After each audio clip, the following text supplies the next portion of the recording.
So this is how I've got this circuit set up. I've got a relay up behind the tail light, and the power from the tail light comes up to this contact here and doesn't go anywhere until you put the car in reverse, and the power from the reversing light makes this relay. So you just need to find an earth for that, and then the power from the tail light goes down through the connections to the LED reversing light, the extra LED reversing light. And I haven't calculated the power consumption of the LED because it's just not worth it. It uses hardly anything, so the power from the tail light works fine. It's more than enough to run this light. And this is a bit more overly complicated. I guess you could just run it straight off the reversing light, but when I tried that, it was drawing just a little bit too much power and it was interfering with my reversing camera. And besides, I like to make these things a bit more complicated than they need to be. So that's how the circuit works. You just need a normal relay, just one like this, just a normal relay off of eBay. This one's got a fuse in it. It tells you what all your connections are up there on the top, so it's pretty hard to get it wrong.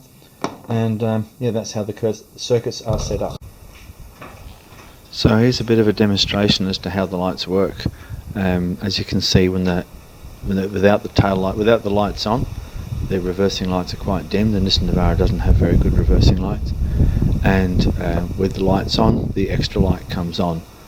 It's a pretty good demonstration of how this thing works, and when it gets dark later tonight, I'll do one looking at the back of the car and looking at the reversing camera, so you get a bit of an idea of how much better it is.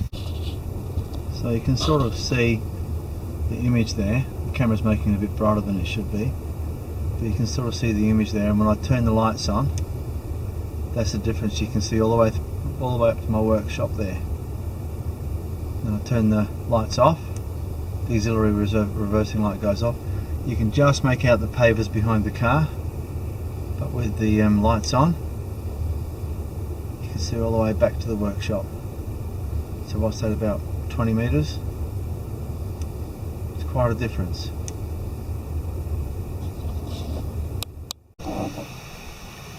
So that's it with the extra reversing light on.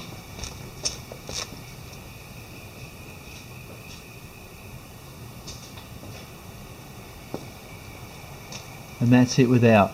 As you can see, it's a massive difference. I'll just turn that on again.